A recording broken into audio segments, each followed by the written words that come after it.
Oh yeah, I didn't even open Audition. No, well, we're already live, but whatever. I can sit my Negroni for the 2 people who are waiting for the stream.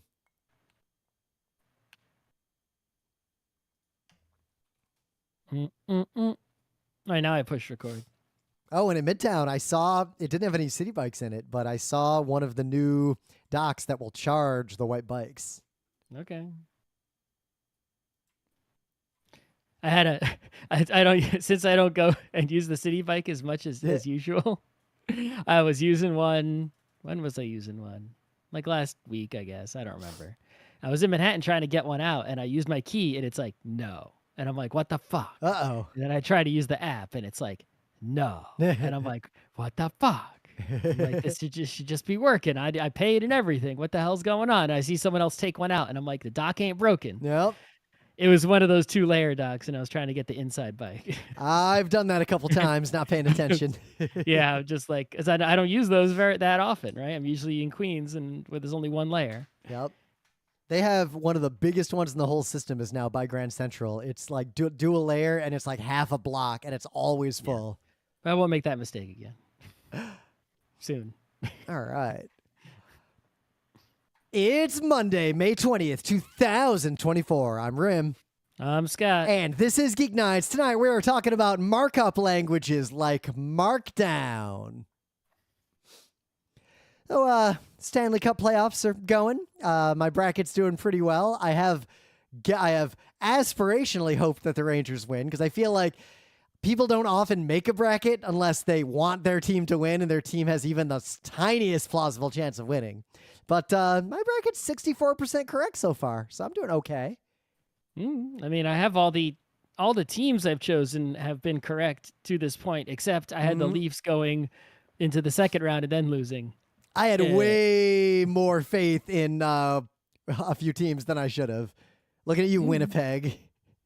Yeah, no, I picked Colorado, obviously. Yeah. And then I correctly picked Dallas as well. We'll see. And we'll see. Tonight is a Game 7, Vancouver and Edmonton. So I picked Edmonton. So we'll see what happens. We will see, because I picked one of Vancouver's best players is injured, and so is their goalie. And I did pick Oilers making it to the final. I did not. I picked Dallas, who was the far superior. Either one of those, Vancouver or Edmonton, is going to get destroyed by Dallas. I figured Canadian spite was going to get someone there. No, Dallas is by far the best team in the West. Everybody knew that. I would be surprised if I was wrong and they somehow didn't make it to the final, right? But so anyway, in that I mentioned the other day, in another episode, that there was a weird noise in the streams that some of us have been watching, particularly from Sportsnet streams in Canada. And I dug into that a little more, and I made a YouTube video in detail about it, because not only was I able to isolate the sound, I was able to isolate the exact frequencies, the sequence of tones, and everything. And I was able to make a relatively simple notch filter that 100% removes that sound shockingly well with 0 artifacting, which means that sound is overpowering any of the real or natural audio at those very specific frequency bands.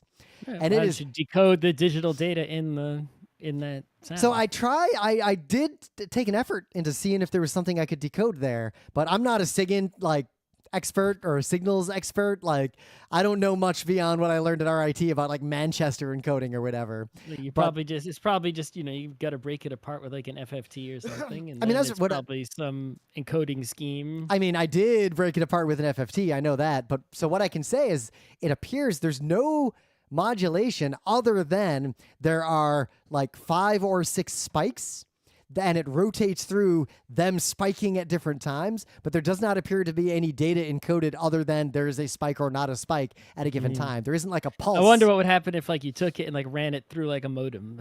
I looked into that because a listener suggested some various old school, no longer used modem formats that are relatively within that range. But I could not find any documented signal that at least one that's normally known well enough to be listed in a Wikipedia page that exists in that range or uses the frequency bands that I found.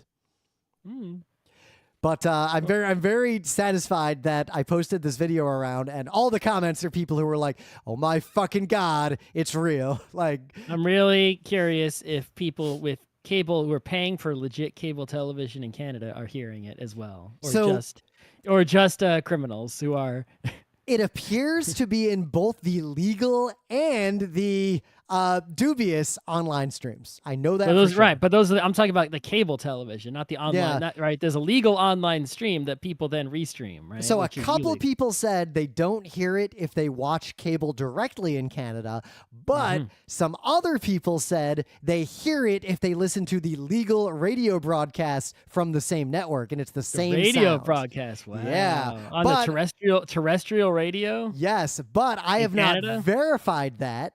Do Because they use FM and AM in Canada, or do they use something else? Yes, they use FM and AM in Canada. They're Different countries got different radios. No, they actually don't. Some of them do. No, they actually don't. Like, nobody does. Like, shortwave is a global thing. It's not. There really aren't other radio standards for broadcast. But anyway. If you're interested in hearing these sounds exactly like what I was talking about, the video I uploaded, it's not long. Like, I didn't talk forever in it, but most of the video is just a long segment of actual audio from a Rangers game, right at the end of the national anthem. And I just turn the filter that removes the sound on and off. And it is starkly apparent if I do this.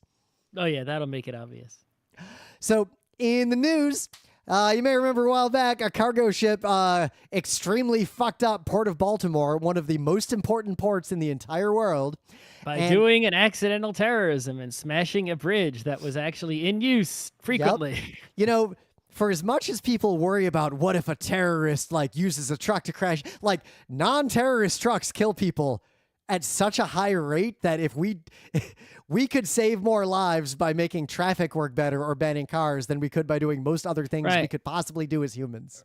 It's like one person does a harm, and hurts like 5 people on purpose, and there'll be like a huge inquiry and all kinds of things going on, right? And this whole mechanism's into place, right? Like to, do some security, make sure it doesn't happen. But thousands of people by accident doesn't even get on the news. No one cares. Yep. It just fades into the baseline. Don't do anything about it. That's just normal everyday life, Well, I mean, we're seeing this in real time. Like, over the last decade, mass shootings happen, not only still happen in the U.S., they happen faster and more frequently than they ever have. And yet they really don't make the news unless more than 20 people get shot, or more. It's fading into the background just like cars. But anyway, in a heroic feat of when we try, we can actually do things, it only took 8 weeks to raise the ship that caused this disaster and get it out of the way so they can now investigate it and start rebuilding the bridge and fully open the harbor. 8 weeks sounds like a lot of time, but infrastructure takes a long time. Infrastructure is a very hard problem that we don't invest in enough. And this is just a very clear example of anyone, when I say we, I say Americans, but any country could do this if they have money. If you invest in infrastructure, it makes things better for everyone. And usually the reason why something goes slow is that the society is not actually investing in it. 8 weeks to get that ship floated is fucking amazing. I think it's broader than that. It's that when any government that has, resources tries even a little.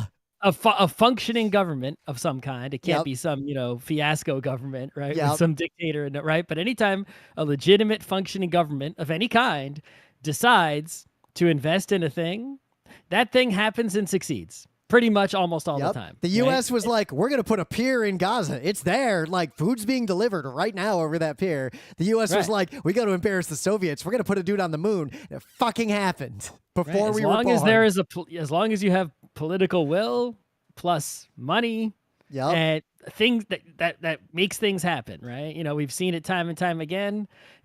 Japan was like, hey, we're going to invest in this cool Japan, which was really stupid and weird. But guess what? There's tons of nerds going to Japan for tourism reasons. Right? Korea said, we're going to make our music some of the most popular music in the entire world, and they did it. Yep, that's because the government literally paid money for that to happen. Yeah. Right? Imagine. And it works on smaller scales too, right? New York City gives a lot of money towards helping people film movies and shit in New York City. And guess what? It happens. Yep. Imagine if a government like the United States put even the tiniest bit of will into something like healthcare. Mm-hmm. Well, there are countries that do that, and it works. Their people are very healthy. It works. It strikes me very profoundly that so long back in like 2009, Emily and I went to Costa Rica, and that was one of my first like big international trips abroad. And the fact that Costa Rica has universal health care and the U.S. doesn't just said a lot about the world. Like the vaccine truck would just roll through town like free vaccines. Let's go. Mm-hmm. So in some other news, this is a journalistic article. Not journalistic article. This is a scientific article. I'm just going to link directly to the article. You can read it. And it is one of many studies that are happening right now, and we're going to see a lot more.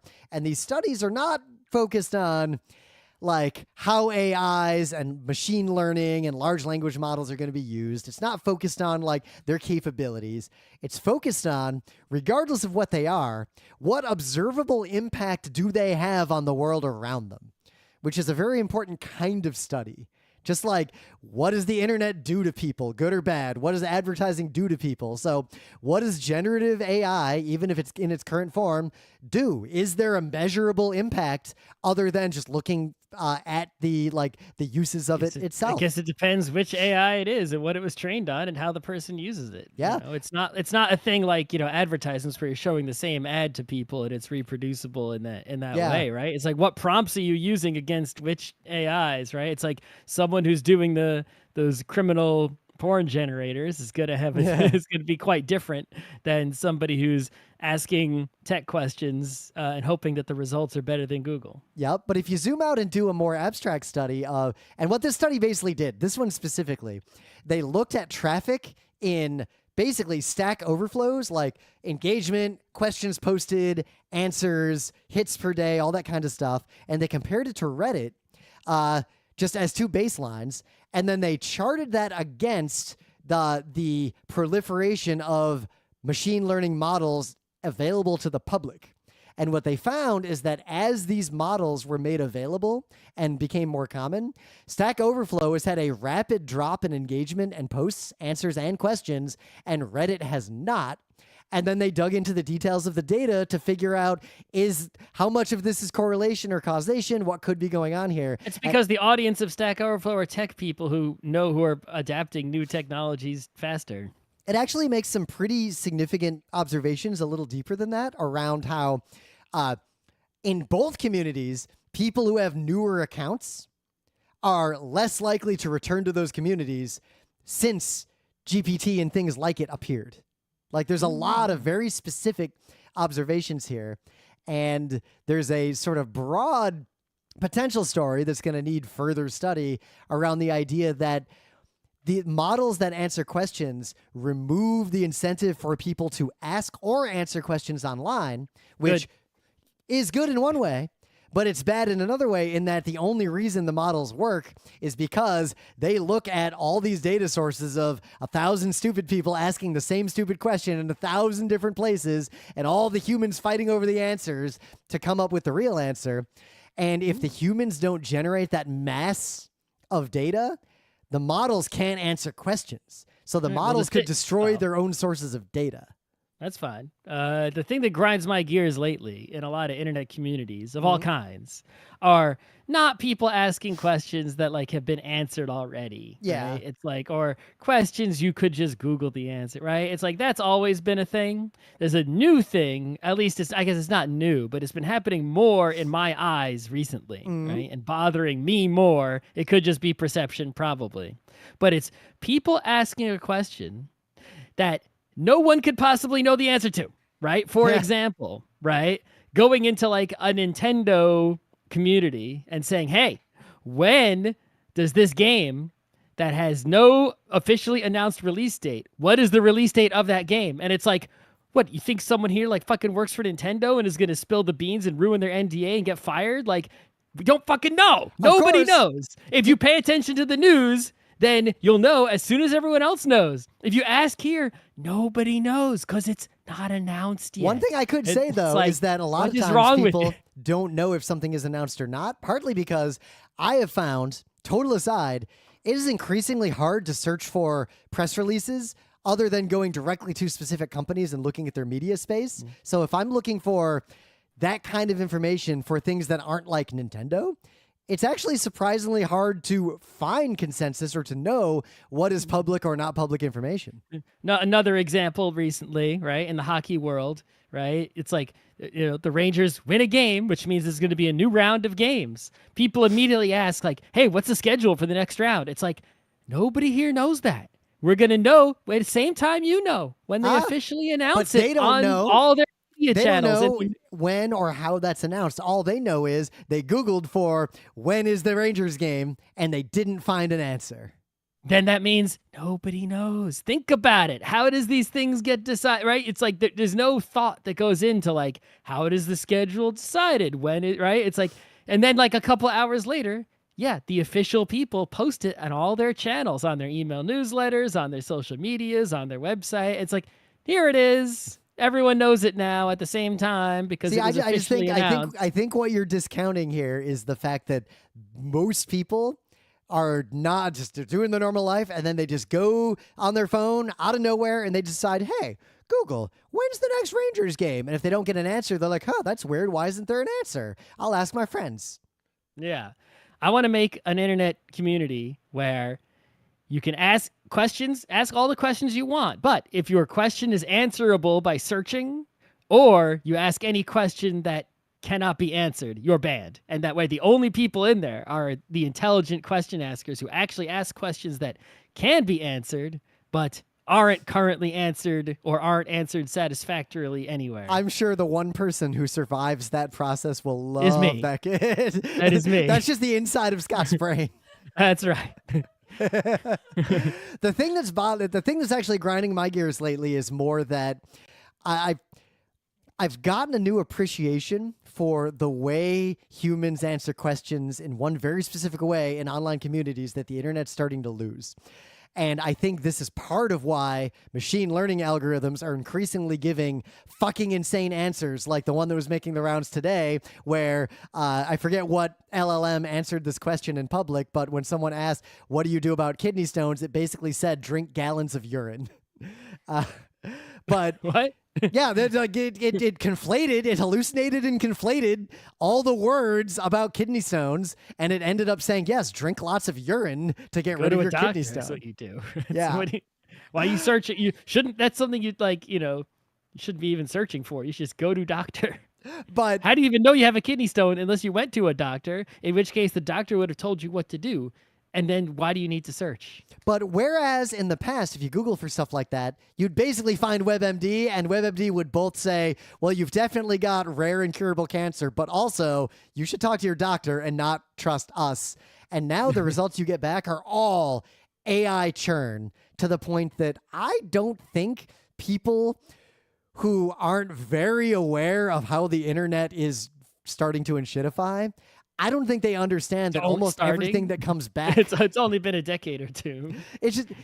I guess it bothers me that the internet got materially better year by year for most of my existence as a human. And now it is getting worse to the point that I could easily see me being old saying things like the internet used to do X and no one would believe me. I don't think it's worse. I think it's just that, because of the discoverability, right? It's like, yeah, all the good stuff is still out there and there's more good stuff all the time. It's just, you can't get like a view, right, of the internet that shows you the good stuff and not the bad stuff. The bad stuff is like if you do a search on a Google or if you do a search on a YouTube. But that's just it. There's no search that works. Right. It's like how do you go and it's like there's a giant pool, a swimming pool of all the information on the internet. And it's like, how can you go in and scoop it? Which leads me all the way back. back. The bad stuff you don't want in your scoop is trying to force its way into that scoop, right? So this leads me all the way back to the thing that's actually bothering me, way back to the earliest days of search engines. Yahoo was right all along. Human curation is the only fucking way to do it. I mean, Google would just be, I still say, Google would be absolutely perfect and amazing. It's like any human who looks at the Google results can say, that's a content farm site, that's a spam site, that one's just full of ads, that one's bullshit, this one's legit, right? It would not be hard for Google. They refuse to have any humans do anything, right, in terms of, curation. But it would be trivial to just be like, have a human look at that website and say, that's just a crap ad farm website, banned. Just ban the whole domain. Just ban domains. Have a big list of domains that are just banned completely. No content on those domains get into the search engine. But how does Google make money? Well, that's their problem. But if they did that, then the research results would be just fucking fantastic, right? Because you'd basically be using a Google search only on domains that don't have bullshit. Same as Gmail spam filter, basically. Yeah. But they can't make money with that. No, because all the websites you go to would have very minimal ad action going on, right? It's the shitty sites that have tons of Google ads on them. So suddenly, all the sites that have Google ads on them wouldn't get any traffic because Google wouldn't be directing anyone to those sites. And so when Google tried to sell ads, they'd be like, "Yeah, we're only getting like a very small number of impressions. We can't sell as many ads as we did before because they're not ad things aren't getting loaded because no one's looking at them. What do we have to sell? Our shelves are bare, ad buyers. We don't have any ads to sell you. Uh-oh." So you got any news? Yeah, so Apple had a little iPad announcement, and I was, looking at some new iPad because I got an iPad Pro 3rd gen, right? Which, has served me very, very well. The keyboard was a ripoff. I probably won't buy the keyboard again. It's really annoying that the Magic Keyboard is not compatible with future. It's they're made specific to one generation of iPad basically, and so when you upgrade your iPad, it's this $300 keyboard that only works with that one device is now gone also, even though there's nothing wrong with it. I mean, how does Apple make money? Yeah, well, they're bragging a whole bunch about, how they're at least trying to be better about repairability. And the new iPad is a little bit better at repairability than, but anyway. Of course, they're also maliciously complying to the furthest extent possible. Anyway, I digress. But they're doing something. Anyway, but it's hey, when the iPad, I'll keep it until it no longer is supported by iOS, which I'm going to predict is going to be September. But there's no guarantee of that. It could last longer, in which case I won't replace it. But I was like, damn, why you got to announce new ones now before you announce whether mine will lose support? Because if mine loses support in September, then I kind of would just buy one right now. But get and not have this 6-month period, right? Whatever, 5 months, whatever it is of anyway. But anyway, they didn't announce the regular iPad. They only did iPad Air and iPad Pro. So actually, that's kind of okay because I'll probably just get regular iPad. The Proness did not, at least now that I have a MacBook, I don't need the Pro iPad anymore, right? But what's exciting about the new iPad Pro, even though I won't buy one, is that first of all, they threw the M4 chip in there while there are still Macs with M2s and only the high-end MacBooks, what I got the M3. And they just yeah, fuck it, M4 right now. And it's oh, shit, really? Wow. And it's only in the iPad Pro. And it's pretty insane. It's only a regular M4. It's not a Max or an Ultra or any of those things. So it doesn't have a shit ton of cores. So the multi-core is not, as powerful. It's still pretty strong. But the single core is actually basically the best CPU you can buy as a normal person, kind of, which is kind of crazy. In terms of single core performance, that bodes well for future actual computers with M4s and them. M4 Ultras and Maxes and all those sorts of things. They also did something really interesting with the screen, right? So, you got your OLED screens, which are, we've talked about those before. And you got, the regular W OLEDs, and then you got the QD OLEDs, which throw in the quantum dots. They throw in the quantum dots to get more brightness, right, and whatnot. What the Apple did is they're you know what? We're not going to do quantum dots, but we recognize that regular OLED is not going to be bright enough So what we're going to do is we're just going to take two regular OLEDs and stack them on top of each other for basically double regular OLED. I think they're calling it hybrid OLED or tandem OLED. That's what they're calling it, tandem. And actually, when they opened up the iFixit opened it up, they're actually just two video connectors. So it's basically like having two monitors plugged into two different DisplayPort connectors. Or what I guess they're Thunderbolt connectors. There's some internal display. I connector, assume right? they turn one of those layers off when you don't need that brightness to save battery. I think it's not that they turn off an entire layer. It's that each individual pixel, right, is sort of using two blues, two reds, and two greens to different extents. And I guess that they figured out that having two screens on top of each other, for example, two greens at half brightness, is going to be less power for some reason than one green at full brightness. And also your max brightness now is much higher because you could do two greens at both at full, right? So your maximum brightness is now double, and the power consumption, I'm going to assume, is less if you use True. I do imagine there's an efficiency curve there, just like how my old computer with a 1080 appears to have drawn more power playing Overwatch than my new computer with a 4080. Right. And obviously your minimum brightness is still 0 because you just turn them both off. And apparently this works insanely well, and it's like one of the best screens that you can buy as a normal person. Though I was Googling. It's not as good. They claim that this. It's like the most advanced screen, but I don't believe that it's as good as those like micro LED screens that cost six figures. Though Googling around for the new iPad screens, I see a bunch of people complaining that it looks grainy, but I can't like verify that. I don't know. But yeah, it's still pretty impressive. But yeah, it's like, hey, if you don't have, if I didn't have the MacBook, here's a Reddit thread with people posting pictures of their ultra new iPad and all this graininess in the display. No, I'll have to investigate that. Yeah, I'm not sure. I clicked on two articles with for all I know, this is made up AI nonsense.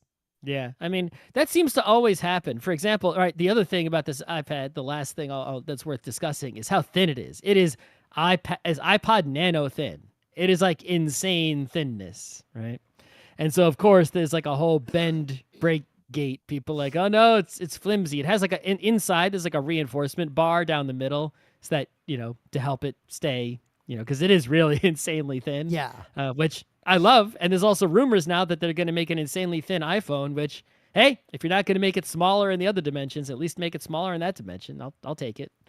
We'll see if I do. I'm still holding on to my 13. I'm holding on unless they make another tiny one, a mini one. I'm going to use this until iOS no longer supports it, just like I am with the iPad I have. So, still just really interesting that they found a way to at least, push forward in the iPad when in all their other products, they seem to only be able to push forward in terms of, performance and whatnot, right? Is they actually found some meaningful new developments in the iPad realm. Which is also interesting, is like that's the product they don't need to do this to because there's no competition, right? Yeah. The phones and the computers have competition. They need some new developments. They don't have any. I feel like there's only two tiers of tablets: the super cheap ones that are absolutely shitty, and the iPad. There's nothing in between. No, there's also the iPad Air and then the iPad Pro. The iPad family. Yeah. Well, the iPads are quite apart from each other, right? The regular iPad. Yeah, but the worst iPad vastly weak. The worst iPad Air. is better than most of the Android tablets I've ever encountered. Oh yeah, for sure, right? But the difference between the regular iPad and the Air is large, and the difference between the Air and the Pro is also large. So. Yeah, I'm just looking. How much does a Kindle Fire tablet? They cost like nothing. Yeah, they're basically because $60 for a regular old Fire. You're paying for a lot of that with ads and such. Yep. So. All right, put a little marker there. But anyway, things of the day. So this is a 60-second video, but it's very relevant considering that there was a time in the distant past. I think Scott and I might have talked about this in the Geek Nights back in like 2005. But we stayed in a hotel that I would say was like a 3 out of 10, maybe a 4 out of 10 in terms of the absolute scale of quality. Yeah, it wasn't great, but it was cheap. It was cheap, and we were only there one night. And we did not actually get bed bugs. So, nobody got bed bugs from this hotel. The Chai Lai Motor Inn, if it's even still there. I don't think it's still there. I think it's gone. It'd be amazing if it was still there. I'm not going to check. No, I'll double check, but I'm pretty sure it's gone. This video is just titled, "Come Stay in a $40 2 out of 10 hotel with me for an evening." And it is meticulously timed. And I would say that this person has, in fact, exactly described the nature of a $40 2 out of 10 hotel room, which leads to the ultimate question. What the fuck is a 1 out of 10 hotel? I guess it would be the one from The Amazing Miss Maisel season 2. Yeah, I'm pretty sure it's gone. So yeah, what do you got? So it's not hard to take a video game and, usually, or any piece of software for that matter, is going to have, some constant values programmed into it, right? And then so you could change those values to make something interesting happen. For example, you could go into Zelda and you could say, you know what? We're going to take Link's sword damage and make it bigger. Or we're going to take JRPG and make your health bigger, right? It's Game Genie deals, right? Yeah. That's all the Game Genie did, kids. If you didn't realize it, it just changed the value of a variable. Yeah, you just find a number in the program. Well, not even a variable. It changed the value of a memory location. Yeah. So it's like what this person is doing is not that really exciting technologically. They're basically just Game Genieing Doom, right? But they had the cleverness, which I guess no one's had before this video was made, to not try to change your health or your ammo or any of your score, I guess, or any of those kinds of things, right? Instead, they went and found the value of pi in the program. Yep, it's just a constant. It's old. And game. they're like, what is the Doom world look like if pi is, instead of being 3.14, whatever estimation method they're using, it's obviously not fully precise, right? It's floating point value. What if we just change pi in Doom to 3 instead? What would Doom look like then? What if we make pi equal to 1? What if we make pi equal to E? What would happen in the Doom world? What kind of, would it crash? Would it work? Would there be some sort of horror show? All of the above.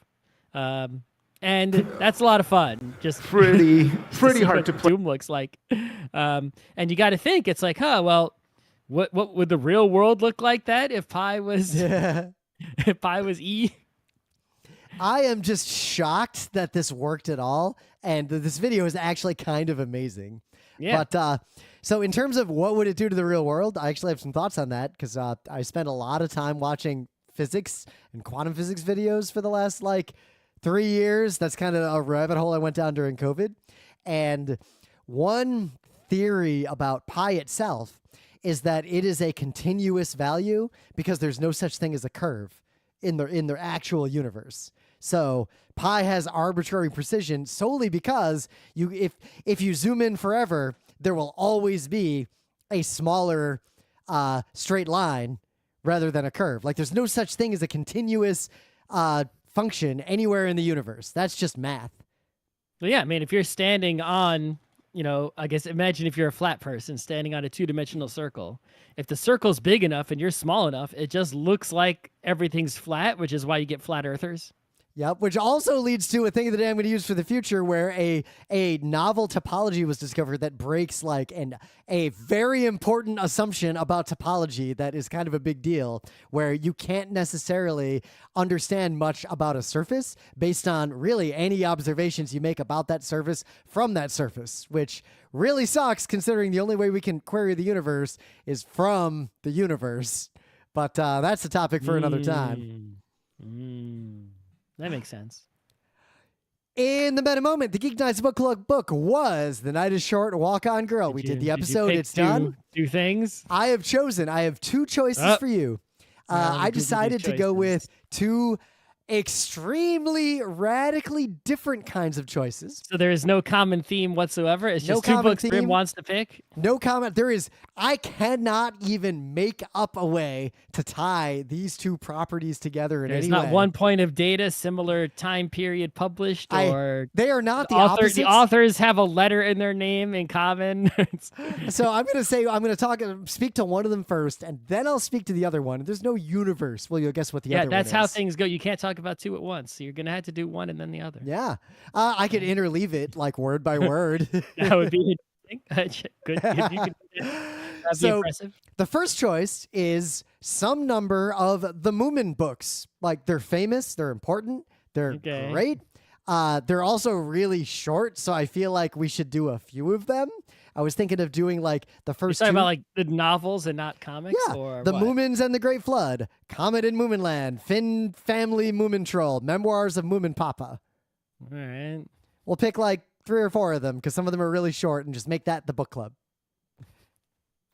Okay. Yeah? What? They're But, good. all right. So what has nothing in common with movements? All right, so we were talking about nonfiction, but I didn't want to pick like the kind of nonfiction book that I usually read. Like, I'm not gonna propose, I don't know, like Shattered Sword, an operational like discussion of the Battle of Midway, or like this book on quantum physics, because I know you won't pick that, and I don't even think you'll pick this one. But while it is nonfiction, it's not quite fully nonfiction, because I have chosen a book that is famous and important, but it's also one I've never actually read. I am not choosing Fear and Loathing in Las Vegas. That's easy. I'm choosing a very important book by the same individual, Fear and Loathing on the Campaign Trail, 1972. Isn't that the book that's hard to get? I have a copy of it. On the you Kindle. bought it at like a used bookstore. No, just Kindle. Is it available digitally? I mean, I've got it on my Kindle. I bought it for my Kindle a long time ago, and I never read it just because I bought it and never read it. No, I don't really want to read any of these books. So your choice is either 3 or 4 of the Moomin Valley books, which I think are delightful, or Fear and Loathing on the Campaign Trail 72, a Hunter S. Thompson, gonzo journalism, possibly psychotic, drug-fueled, frenzied reporting of Richard Nixon's campaign in the Democratic primary in 1972. Republican primary? Which is, yeah. But it is... When Richard Nixon, the Democrat. Yes, Yeah. I'll read that book. Then we'll read that one. But everyone knows Fear and Loathing in Las Vegas, mostly because of the movie. And I don't think a lot of people have read Fear and Loathing on the Campaign Trail, with illustrations by Ralph Steadman. Okay, I don't know who that is. So you want to choose right now, or do you need some time to think about it? I really don't want to read any of these books. How could you not want to read the Moomin Valley books? That's like just like some children's books that'll take 5 minutes. There's a lot going on in those Moomin books. Eh. Well, you could dive in with me. We could hang out with Professor Hunter S. Thompson for some number of pages. I mean, I know he's like famous and whatever and whatnot. I've read a bunch of it. I've read his essays. I read Fear and Loathing in Las Vegas as a kid, but I've never read this. I don't know. I don't know how this goes. This book. I just never really cared. I know some people are like, oh, you're trashing my ultra famous important dude, but like, no, I just don't care. Yeah, I think his form of journalism was important in many ways that I think are beyond the scope of the meta moment of a random GeekNights episode about markup languages. I'm sure that's true. I just don't personally care at all. Well, you gonna choose now, or do you need some time? I don't know. Maybe I'll just choose the Moomin because it'll be shorter. I could do it. It'll take like a 5. How big is the other book? Is big, isn't it? Okay. I guess I will reveal that to you. So, Fear and Loathing on the Campaign Trail is 506 softcover pages. Yeah, we'll just do the Moomin because that way, All right, I will pick 506-ish pages of Moomin for us to read. That might be all of them. All right. What was the first ever Moomin? Oh, the first ever was The Moomins and the Great Flood from the year 1945.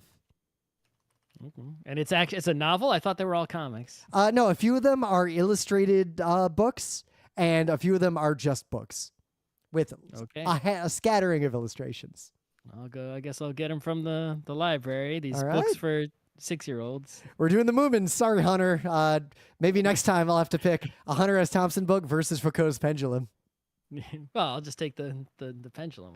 I've wanted an excuse to read the Pendulum for a long time. I just haven't because it is also Just read very. it. But no one's stopping you. You know, you can read. Yeah, books you know what's that aren't in stopping the me? book club. The same thing that caused the GeekNights Book Club to enter very briefly a black hole of despair when we chose the Tale of Genji and then read the entire unabridged Tale of Genji. All right, so long ago, I was in high school. I think it was 9th grade. I was sitting in a class, and I was thinking about the internet because the internet was pretty new to people like me back then. Internet was hard to access even in high school. Like most people I knew didn't have real internet access. And I wanted to make a website. And a friend of mine had made a bunch of websites and was talking about HTML. And I remember this word. I remember him explaining HTML to someone else. And he said the words, "No, it's so easy. You just like type a B on either sides of something and it makes it bold. It's kind of awesome. You should learn it." And that just the way he described HTML stuck with me. But HTML was super important, and it is one of many markup language. And the concept of marking something up is really important to computers and to information. And we've never talked about it on Geek Nights, I don't think. Well, if you think about it, back in the day, right? It's you only had paper, right? You would write down what you were going to write, maybe with a typewriter. Yep. And then somebody would come and mark up your document. They would underline misspelled words and write various, corrections and things of that nature, right? They would mark it up. And that's where the word markup comes from. But a markup language in a computer is basically saying, hey, let's say you're doing word processing with like Microsoft Word 1.0 for DOS or an Apple computer of some kind, right?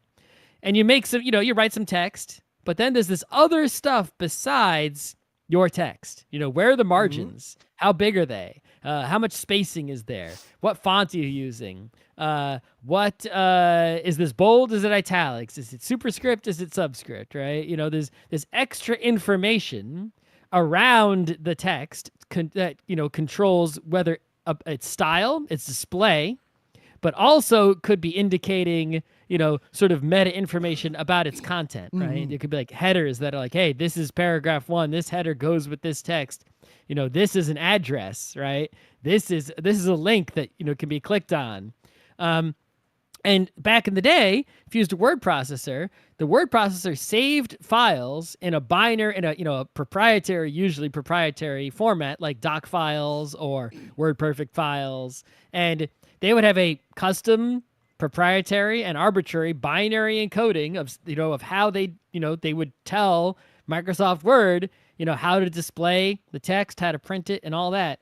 And so those files, if you wanted to work on them, you needed Microsoft Word. You needed WordPerfect. You something needed to interpret that markup of the information itself, your words. Right. So those were not markup languages. Those are just file formats. Yeah. But then, eventually, you had the Lex, the text, the LaTeX. Those might have even been around maybe even before Microsoft Word. Some of those. That's descriptive markup as a category. Yes. And basically what was going on, even XML qualifies, right? Is like, it's literally extended markup language. Is like, hey, what if instead of having this file format that's binary, we make a file format where all the markup stuff is also text, so that it's really just a text file. And even if you don't have the proprietary software that can load those files or whatever, everyone has text editors, so anyone can edit these files, right, and see what's in them. And then because it's text, anyone can write software to read these files and do anything they want with them, and we'll have it standard published, and so forth. So basically, that's what we've got, and that's what's been powering the world. Part of the reason this stuff didn't happen, or I guess get spread around earlier, is because the ease of use, right? You're asking the users, right, if using Microsoft Word, right, is like, okay, that wasn't going to happen, right? Nobody was going to, do that, right? And secondly, is that just, early computers didn't have a lot of space. And there was a small but significant space and also processing power difference between what it takes to take a markup language document and render it for display or or store it on disk with all those extra characters in there versus a binary file format could be much more efficient and also much more powerful and flexible and such. So it wasn't until computers were a little bit better that started to proliferate, especially really the web proliferating HTML was the big one. Yep, right? because HTML hit this very interesting sweet spot of it was extremely useful to machines, but it was simple enough for a human to grok it very readily to the point that, like, I don't know if any of you if you remember the early web, the World Wide Web, like you could look at source code, like the source code, I'm making finger quotes, of a website. You can still do that. Yeah, well, I still do that a lot. You can in a lot of websites, but not all websites. Some websites are... Some websites try to obscure it, but you can get around that. It's fine. You can. But, like, you would make content in HTML kind of directly as a person. Like, the first websites I made, I just typed HTML. I typed words and I typed HTML in a notepad, and I would literally just take that file, rename it .html, and put it on the internet, and that fucking worked. And that was... Still works. It does still work. That is still how all websites work. You could just... There is no technical reason you could not use Notepad to make any website. But there was another power there in that that was also an era where a lot of people got interested in the World Wide Web simultaneously, and it became more accessible for a bunch of reasons around the same time. So a lot of nerds all learned HTML as a very specific kind of market language around the same time, and it became an early lingua franca of markup for not just the internet, but for data in general. Like, I'd say most people our age encountered HTML before we even understood the concept of markup or the concept of XML or any of that kind of stuff. Well, XML also came later, right? It's like, HTML was the first one that was, it wasn't the first one, period, but it was the first one that was in the faces of normal people, and software was given to normal people to work with it just on like every computer. And it's only like 30 years old. Like, it's not even old. It's brand new on most scales. And it's had many, many versions and changed a whole bunch. Yep.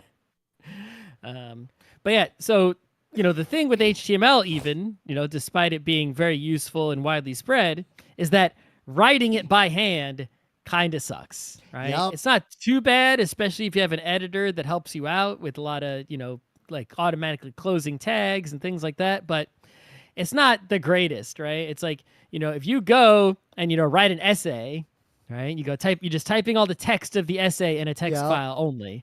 And then you come back and you're like, all right, let me put some HTML on this. It's like, that's not a fun time. Right? But at the same time, it did provide a certain amount of power. So an anecdote from Capital Markets, I built a wiki system built on top of TwikiWiki. This dates this pretty heavily already, for the company I worked for many moons ago to use company-wide as our documentation system or whatever. I taught all the traders in this company, like people who you would not imagine would ever be willing to do something like this, basic HTML. And what I observed was that they actually used it, because in an era before WYSIWYG was really super available in web type things, it was really powerful to let people do basic formatting using a language like HTML, like in that era. And it's dangerous though if you have a web application. Obviously, it's going to be made out of HTML. Yep. But you really don't want to let users write HTML that will then be put on your website, because then basically they can control your website, right? You want to have them write in some other markup language, such as Markdown, restructured text, wiki, some sort of wiki ML-ish thing like what Wikipedia uses, which which you will then turn into the HTML, and that provides a security shield basically. And so nobody can just, what people are allowed to put on your website is only what you allow them to and not anything. If you let them write HTML, they could literally do anything. You'd be like script equals, right? Yep. And then it's game over. Of course, there were several applications that would take HTML and basically interpret it into HTML behind the scenes, but that's not really Yeah, I important mean, to there this are ways you conversation. could you could put in various protections, like strip out the script tags and escape the whatever, but that's a pain in the ass. It's much easier to just have users use some other markup language that is safe and does not include any sort of shenanigans, and then run a program to convert that markup language into HTML, which you then now have a web page. But those markup languages also provide another value in that if you're expecting users to type them, you mentioned the moderate pain in the ass it is to just type raw HTML. Like Markdown is more designed for someone to type it, so it actually, once you learn it, it's really straightforward and it's very powerful to know the basics of Markdown. Yep, that's basically the idea behind a lot, the restructured text in the Markdown is like, hey, let's have a markup language that you can actually type. And not only is it human readable, like the standard for HTML and XML is like it's human readable. A human could read it. Yeah. The standard for Markdown is like, no, it's actually like pleasant to read. It's like, it's not a pain in the ass to read it. It's like you're perfectly happy if someone sends you a Markdown document and you don't have a special tool to render it nicely. You just have to read the raw text. You're fine doing that. Because it's not cluttered up with a bunch of nonsense. So, the newer Markdown languages like the Markdown, have advantages, right? Easier to read, easier to write. But they also have disadvantages, right? The disadvantages is that they're not really a one-to-one mapping with HTML a lot of the times. So, you can't necessarily do everything that you could do in HTML if you're only writing Markdown. Like, you're restricted, which is fine. Like when I said about the use case of you have users who are maybe making forum posts on your website. You force them to write in Markdown. Now they can't do everything, right? They can only do some things. But let's say you want to write a blog and you want to write your blog posts in Markdown. It's like, well, great. That's awesome. Tons of blogs work that way. Shit tons of them, in fact. But it's your blog, you want full control, and it's like, well, some things you just can't do, and you might have to write some HTML and mix it into your Markdown or do some custom plugins with your Markdown renderer to get it to output different HTML than it normally would, or, it can be a pain in the ass. And I guess Markdown specifically also has an issue in that there are the original spec for Markdown is not perfect, far from it.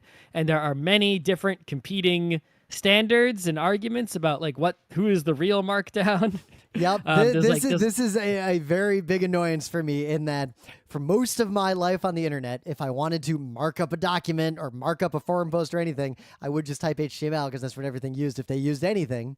And BB also code. BB code. BB code I knew but even though we even gave a whole talk at a Penny Arcade Expo in ancient times about how that style of bulletin board is evil and incorrect compared to different forms of BB code comes from PHP BB, I believe, right? Yeah, PHP BBs were bad forum design compared to vanilla. Well, whenever we did that lecture in like 2010, but now I have 3 different places I type into regularly that do certain things like embeds just differently with Markdown, and I just have to remember which one works where, and I fuck it up all the time. Yep.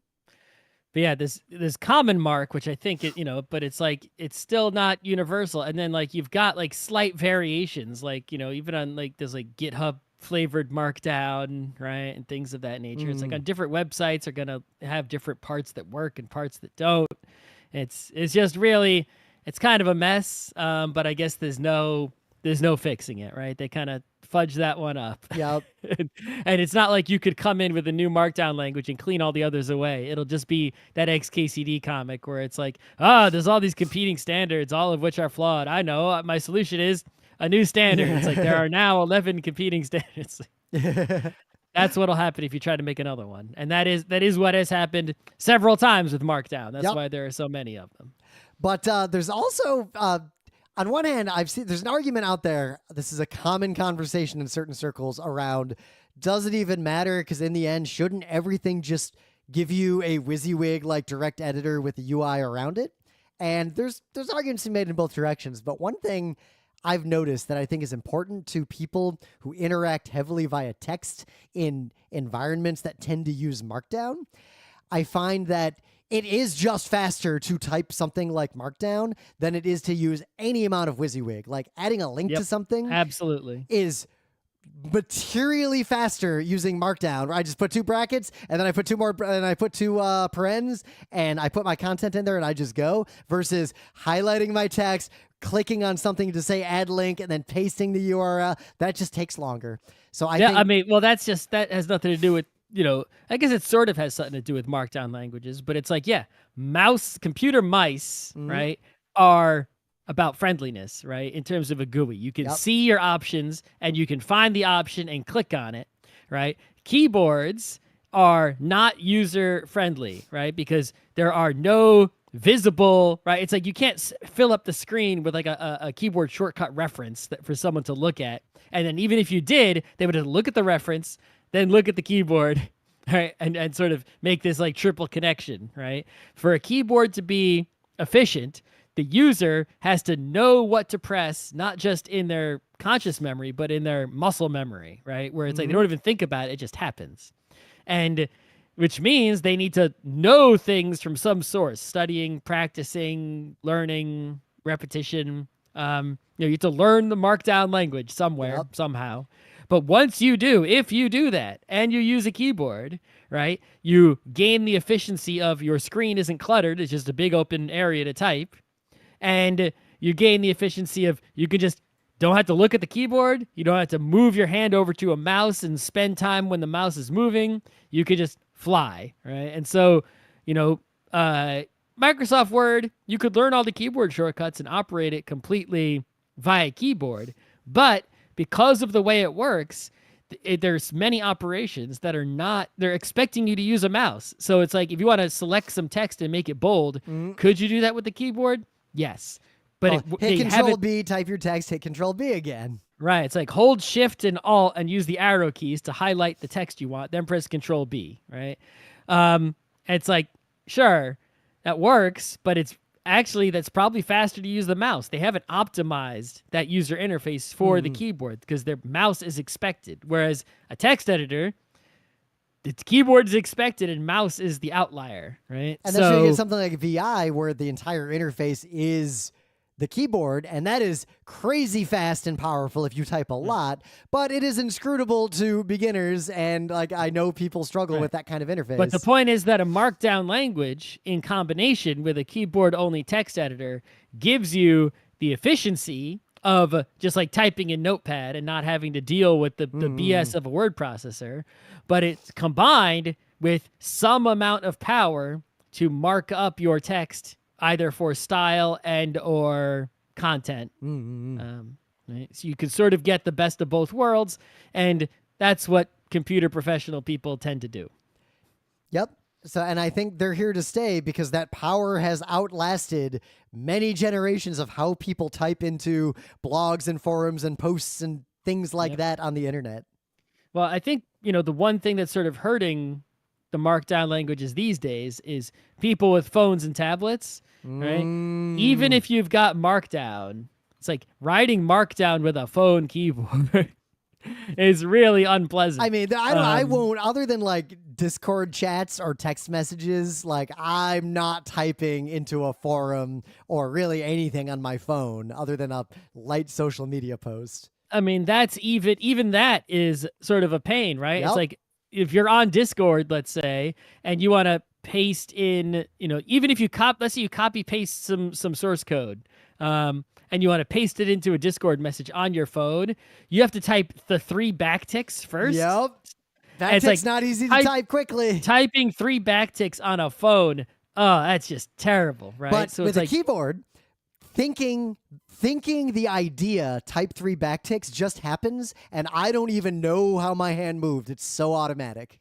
Right. And so I think there would be it would be worthwhile for somebody to try to make either a user interface or a language or both basically type a Markdown language on the phone pleasantly, right? Don't use any symbols or characters that aren't, on the phone keyboard right away. Or if you do, there should be some sort of, weirdo shortcut, right? That you can, just something that you could do that you could get into your muscle memory so that you could type with the phone keyboard quickly and efficiently and generate, an information-rich document. Yep. I think phone interface for text is still lagging behind for a lot of reasons, and I don't know what effect that's going to have on the internet long term because I mean, it's already had its effect. People only write toots instead of blog posts. I mean, right? the sheer amount of text with full markup I can input into a computer if I am motivated using a keyboard is just it's like being a level 10 wizard compared to like a mouse.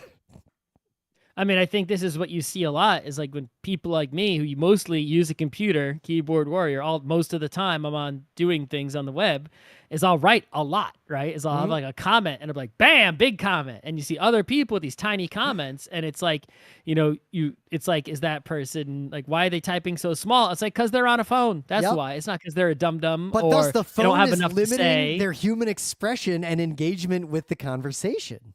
Exactly. Right? It's like we're all, if we're having a conversation with our mouths, we'd all be saying the same thing. But when you're trying to speak through a phone, right? It's like you could only fit so much in an amount of time. So only some of what you have to say gets through. Whereas when I have a keyboard, it's like I have a much, I don't have a bottleneck, right? I can just everything that I'm thinking, I can just get it out there. Ooh, now I have two observations related to this. So one, and with a Markdown language, I can enrich what I'm getting out there as well. So observation number one, there are many times where I am like at work or in a place where my phone is the only way I'm going to interact with a Discord. And there's a conversation happening in the Discord. And like you, I often have big thoughts, but I almost feel like muted by the fact that I'm interfacing through my phone. Like there's a I can't express myself just because of the sheer slowness of inputting that much text via a phone, via any mechanism. I can type faster than I can talk.